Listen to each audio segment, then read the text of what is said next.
Bienvenidos a un nuevo vídeo. Hoy vamos a hablar de un tema que nos toca a todos y es sobre la sombra. La sombra del emprendedor, la sombra de tus clientes, de tus colaboradores o incluso de tu socio. Hace poco he tenido algunas conversaciones con mis mentorizados, con mis clientes, donde me exponían problemas que han tenido con sus clientes, con su socio, con sus compañeros y no sabían muy bien cómo salir de esta situación. En este vídeo no os voy a explicar cómo salir de esas situaciones, pero sí cómo evitarlas, si es que se pueden evitar, pero por lo menos minimizarlas. He traído incluso unas notas para llevar un guión y hablarlo desde la manera más objetiva y fidedigna posible.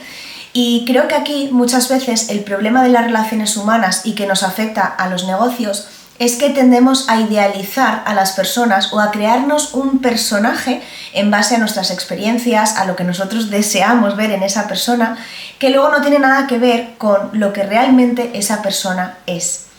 ¿Y cuál es el problema? ¿Por qué llegan estos momentos de discusión, de ruptura, de conflicto? Ese momento donde de repente tu cliente o tu aprendiz te niega, o ese momento donde tu socio con el que te llevabas súper bien, de repente te deja, huye, desaparece y te deja en la estacada.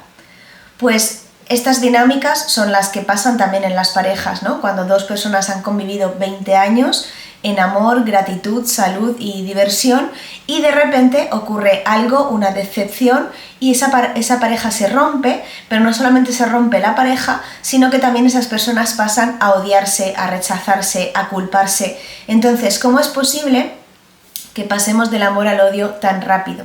Pues aquí es donde vamos a hablar precisamente de la sombra. En primer lugar, la idea es que cuando hay una decepción, no nos decepciona la persona, sino que nos decepciona el personaje que nos habíamos creado. Y es que mientras todo va bien, se produce una especie de efecto halo, donde si por ejemplo es un buen amigo, tú das por hecho que va a ser un buen socio. Si ves que es generoso con su familia, entiendes que va a ser generoso cuando tú le pidas dinero. Si es un mentor que siempre te contesta las preguntas de la forma oficial, das por hecho que también ese mentor estará para los momentos en los que le escribas por otro lugar o no estés en los programas. Entonces nosotros al final vamos creándonos como un personaje, vamos creando un ideal que no está teniendo en cuenta que realmente esta persona no siempre estará en su luz o no siempre actuará igual y tendrá la misma predisposición en todas las áreas de su vida. Entonces, normalmente nuestra forma de pensar y de imaginar a las personas es bastante simplista. Es o esta persona es maravillosa o esta persona es odiosa, pero nos cuesta compatibilizar esas dos perspectivas, esas dos interpretaciones o formas de ver al otro. El segundo punto va precisamente relacionado con el anterior y es la idealización versus devaluación y es la incapacidad psicológica por falta de madurez de sostener esas dos visiones de una misma persona. Lo fácil es decir, ok, este es un héroe o este es un villano, este es un santo o este es un hijo de puta. Pero nos cuesta entender e integrar que una persona puede ser generosa y egoísta, y esas dos son el mismo individuo, que nuestro socio puede ser alguien que llega tarde, pero al mismo tiempo alguien comprometido. Y precisamente la madurez va de eso, va de abrazar, entender y acoger al otro en todas sus partes, y no intentar reducir quién es a un solo adjetivo, por ejemplo. El tercer punto, y que precisamente este es el que le comento a mis clientes que tienen que tener en cuenta de cara a hacer negocios o de cara a aliarse con otras personas, es predecir que aunque una persona sea luz, amor y de primeras todas las pruebas que nos haya dado durante los años sean positivas, tenemos que tener en cuenta que cuando las cosas van mal, cuando hay falta económica, cuando esa persona está mal emocionalmente, cuando hay cualquier problema, hay cualquier crisis, hay miedo, hay temor, ese instinto de supervivencia va a hacer que esa persona saque partes de él mismo o de ella misma que no había sacado mientras todo iba bien. Y tenemos que anticipar que eso va a ocurrir. Por eso, a nivel de acuerdos, términos y condiciones, todo siempre por escrito, cuáles son las responsabilidades de cada uno, cuáles son los límites que hay en esta alianza. Es importantísimo que todo eso esté de manera anticipada y por escrito, porque de nuevo es normal que cuando alguien tenga miedo en un momento, ya sea tu cliente que de repente no te pueda pagar, ya sea tu socio que de repente se sienta amenazado por algo, lo que va a ocurrir es que se va a manifestar estas actitudes, por ejemplo, de huida, de desaparecer, de tener la necesidad de ganar, de volverse agresivo, de mentir, de bloquearte. O sea, van a haber manifestaciones que en realidad nacen de que esa persona ahora mismo está en su sombra, ¿no? Y está actuando desde el miedo, desde el temor, desde un instinto de supervivencia. Creo que muchas veces las relaciones se rompen porque hemos llegado a idealizar a alguien, a borrar de nuestra mente que no hay situaciones posibles para que esta persona en algún momento sea egoísta, te hable mal o te decepcione, y cuando eso ocurre somos incapaces psicológicamente de abrazar todas esas partes, porque es como si esa persona se hubiese convertido de repente en un villano, ¿no? Es como si fuese una película de dibujitos animados y de repente ¡rar!, me hubiese poseído otra persona, cuando realmente esa persona es la misma de siempre, la misma con la que te reíste durante años, con la que habéis vivido momentos increíbles, y si tú hubieses tenido como ese espacio mental de saber que esa persona también tiene sus sombras igual que tú, probablemente no llegásemos a esa ruptura tan radical que se produce en muchas veces, ¿no? Que pasamos del amor al odio, como yo digo, de un día para otro. Aquí, por ejemplo, cada vez que ocurre algo y tú, por ejemplo, te sientes incómodo o te sientes enfadado porque alguien ha despertado su sombra, igualmente ahí nuestro querido Carl Jung también vendría y te haría a ti una pregunta, y es, ok, ¿cuál es la sombra que se te está despertando a ti cuando el otro despierta su sombra? Por ejemplo, a mí como mentora me ha pasado muchas veces que he tenido clientes, que ahora hablaré de esto, que han estado conmigo encantadísimos durante años, pero de repente ha habido un momento donde yo no he contestado un mensaje, donde no les he prestado tanta atención porque estaba con otras personas, con otros programas y con 800.000 responsabilidades, o X, como diferentes cosas que de repente esa persona me ha negado, es como que me ha eliminado de su vida o incluso me ha rechazado. ¿Qué ocurre? Que yo ahí veo que hay una sombra que se manifiesta en las personas, pero también se me manifiesta a mí una sombra cuando a mí eso me jode. Y es la sombra también del mentor, de esperar gratitud por parte del otro, de esperar fidelidad, de esperar reconocimiento. Entonces, ahí tenemos siempre posibilidades de aprender las dos partes. Lo importante es hacerse las preguntas y no echar balones fuera y decir, no, la culpa es del otro, el villano es el otro. No, no hay villanos, no hay héroes. Todos tenemos esas dos partes.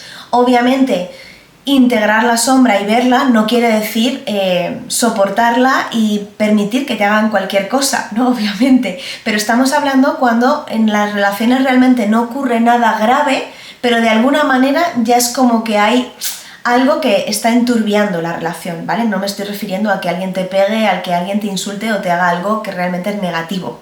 Y el último punto, que a muchos os interesará porque sé que podéis ser mentores, coaches, guías, maestros, profesores, educadores, es el proceso de la individualización y de cómo la sombra también se manifiesta cuando una persona ha sido guiada o ayudada por nosotros durante mucho tiempo, que es justo lo que hablaba antes, ¿no? De el aprendiz que niega al mentor. Es un mito como súper conocido que pasa muy a menudo. Además, mi propio maestro, que es la persona más buena, entrañable, educada, sabio del mundo, me lo ha comentado, que a él le ha pasado así de veces, ¿no? Sin ningún motivo, de repente como que el aprendiz desaparece o el aprendiz se enfada o incluso habla mal a sus espaldas. Y yo alucino y era como, wow, ¿cómo puede pasar eso contigo si eres casi el Buda personificado? Pues bien, yo también he vivido esa situación, y lo que Carl Jung nos dice es que cuando una persona llega al nivel en el que busca esa individualización, esa independencia, le resulta mucho más fácil conseguirla si baja del pedestal al maestro. Es más fácil romper ese vínculo que lo que podría hacer alguien con mucha más madurez psicológica y emocional, que es agradecer y decir muchas gracias, pero yo ahora camino solo y lo que yo ahora consiga es propio de mí. ¿Qué ocurre? Es mucho más fácil desbancar al mentor, bajarle del pedestal y comenzar a crear estas narrativas de, bueno, no era para tanto, en realidad ahora no estoy de acuerdo con muchas cosas que decía. De hecho, esto él lo decía, el otro día estábamos viendo un vídeo de José Luis Parise, que es el que metodizó los 11 pasos de la magia, de alumnos que han estado con ellos 20 años formándose en la metodología de los 11 pasos de la magia, que ahora están dando conferencias sobre eso y que gracias a él manifestaron sus sueños y ahora dan conferencias poniéndole a él a caldo, o sea, incluso hablando mal de él, ¿no? Y de su metodología. Entonces, como él justo lo decía, ¿no? Que al final es un mito que se repite mucho y de alguna manera nosotros como guías y mentores y acompañantes tenemos también que estar preparados a que esto puede ocurrir y que es natural. O sea, al final los mitos aparecen porque es un patrón que se repite a través de los siglos, de las generaciones y de las personas, porque al final todos somos muy parecidos, ¿no?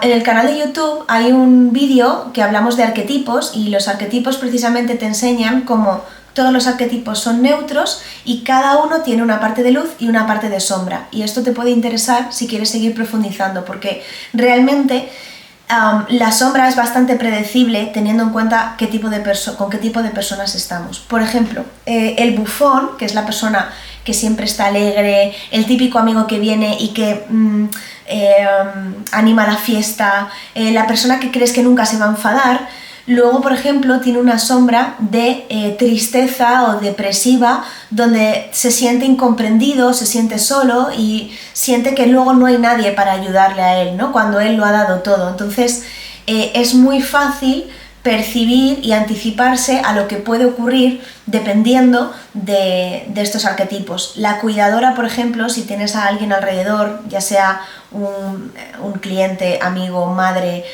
socio o socia, si la cuidadora lo que tiene es que da mucho, es muy generosa, pero en realidad su sombra es el resentimiento, porque siempre siente que el entorno está en deuda con él o con ella. Probablemente llegue un momento que esa persona te eche en cara todo lo que te ha ayudado, todo lo que te ha cuidado, porque como al final esa persona no es capaz de respetarse a sí misma, de cuidarse a sí misma y de poner límites, culpa al otro de que no está siendo agradecido y que no le está devolviendo el mismo cuidado, ¿no? Cuando realmente al final es un patrón muy predecible en la gente que tiene ese arquetipo muy activado.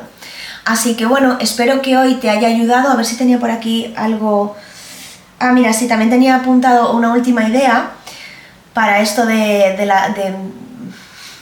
cuidar las relaciones humanas, y son los contratos invisibles, que son contratos psicológicos que se generan dependiendo de la perspectiva de cada uno. Por ejemplo, nosotros podemos decir, yo por ejemplo puedo tener a Sergio, que es mi socio, y puedo dar por hecho que como somos socios no hace falta que le consulte nada. Es como, bueno, si al final estamos en el mismo barco, pues yo tiraré para adelante, tomaré decisiones sin consultarte, porque esa es mi verdad sobre ese contrato que tenemos, ¿vale? Pero quizás para él es todo lo contrario. Como somos socios, lo normal es que tú siempre me preguntes y me pidas permiso o tengas en cuenta lo que yo pienso. Entonces fijaos que ninguno de los dos está erróneo, simplemente que tenemos una expectativa del otro. Uy, que se me abre por aquí el YouTube. Tenemos una expectativa del otro a través de un contrato invisible que nunca se ha hablado, que nunca se ha pactado, que nunca se ha verbalizado, pero que se están dando por hechos, se están presuponiendo cosas. Así que, igual que decía el libro, ¿no?, de los 4 acuerdos, una de las grandes leyes y aprendizajes es nunca presuponer ni nunca dar por hecho las cosas. Intentad hablarlo, intentad anticiparos y aceptaros también con vuestra luz y con vuestra sombra. No huyáis, ni neguéis, ni miréis para otro lado cuando veis que se manifiesta la sombra en el otro. Estad también allí para él, para cuando se crucifique, ¿no? No estéis solamente, como decía Jesús, para los milagros y para lo bueno, sino también estad ahí cuando la persona está sufriendo o cuando no está en su mayor esplendor. Espero que esto os haya ayudado y por fin siempre me gusta leer vuestros comentarios, si ha sido útil, si esto os ha ocurrido, si lo vais a aplicar, si os ha dado luz. Y además también os voy a dejar las notas descargables del episodio para que os la podáis llevar y podáis tomar apuntes.